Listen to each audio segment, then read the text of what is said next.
ఉపాయం తెలుపు. వేరే ఉపాయం ఏమి లేదప్పా. గోవింద నారాయణ అంటే నీ చెల్లెలు మోసపోతుంది కదా. అవునా?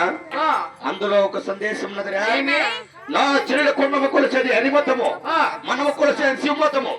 హరిమతానికి శివమతానికి విరోధం వస్తుంది కదా నాయన. నీకింతే తెలిసిందే. ఏమి? ఏం తలకాయ పని తలకాయ. నీ తలకాయ ఒకటే. అది ఎట్లా సరే సూర్య అట్నామాలు తుడిచేద్దాం, నిలవనామాలు పెట్టుకుందాం. శివ శివ శివ శివ. ఏమిరా నా పరమశివుడికి ద్రోహం చేయమంటున్నావా? ద్రోహం చేయబడి అంటే ఆ క్షణం మట్టే కదా. శవనం మట్టిపోయా సరే అన్నూరులోకి వచ్చి నిలువునామా తుడిచి పారేయదా. కూక కొనుక్కో కూక.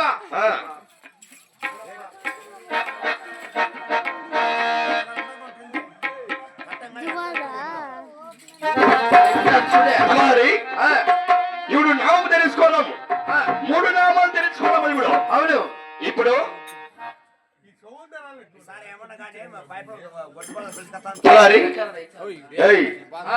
ఇప్పుడు నామము తెరించుకోవడం కదా. ఇలా వెళితే నా చెల్లెలు కొండమ్మ మన కొడుతుంది కదా. ఇప్పుడు ఒకసారి ఆ శ్రీరామ నామము, ఆ శ్రీరామ నామానికి ఎంతో రుచిదా. ఆ శ్రీరామ నామము ధరించుకొని మనం పాల్గొన్నా పడిపోతున్నాం. మహాప్రభు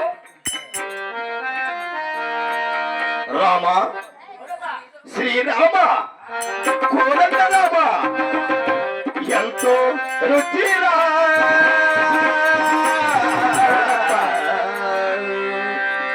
ఎంతో రుచిరా. శ్రీరామ ఓ రామ నీ నామ, శ్రీరామ నీ నామ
చూడము ఎంత సుందరమైన ఆయన తలారి చెల్లెలు తలబడికి దిగొస్తు చూడాయన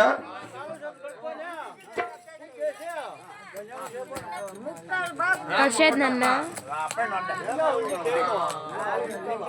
గోవిందా